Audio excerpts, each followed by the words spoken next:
So, one of the ways I used to treat my socially anxious clients, so maybe they were worried about going to a party. And one approach to that would be to teach them relaxation exercises and to encourage them not to focus on their own experience. But when you tell someone not to think about something, they tend to think about it more, yeah. Right?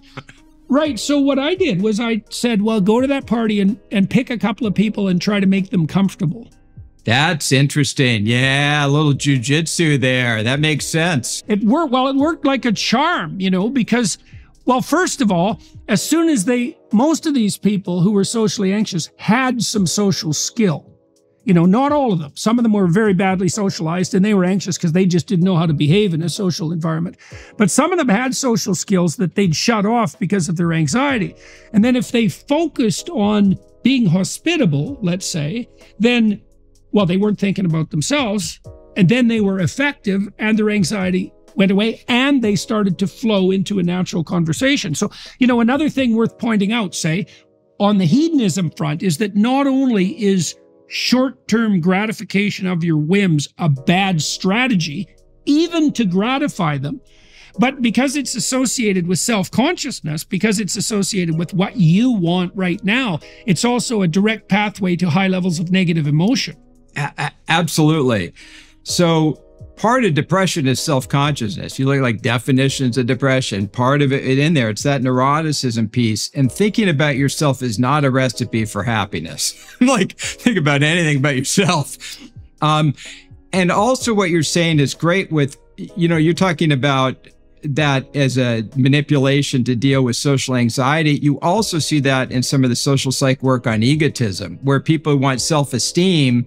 You can say, hey, here's your new roommate, go get some self-esteem from your roommate. Or you can say, hey, go form a good relationship with your roommate.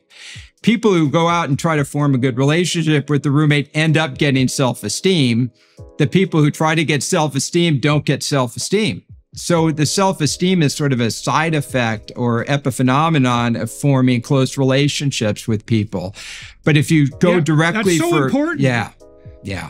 Well, it's so important to say that because I was so appalled for like 20 years about the self-esteem movement because I knew that from the personality front. It's like you're not teaching self-esteem, you're teaching something like fragile narcissism. That's a very bad thing to teach kids. Yeah, it's really bad. And your point is exactly right. It's like what we call self-esteem, which is really regulation of negative emotion to a large degree, is actually obtained by establishing long-term functional reciprocal relationships, right? And so because those are stable and reliable, that decreases negative emotion. And most self-esteem measures are primarily neuroticism, like there's extroversion in there, but it's primarily neuroticism reversed.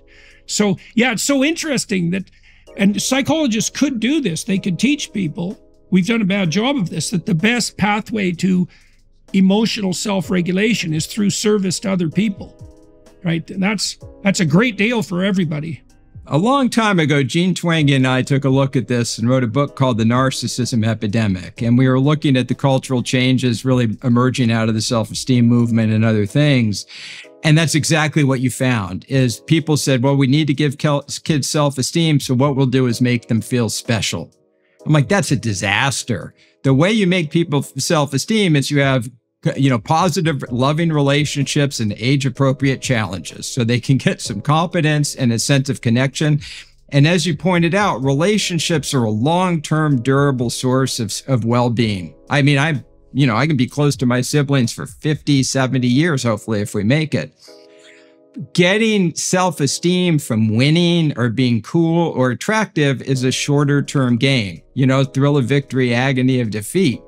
And it's very hard to be relevant for a long time. So just in terms of the strategy, if you want to like yourself, focus on relationships. That's going to work.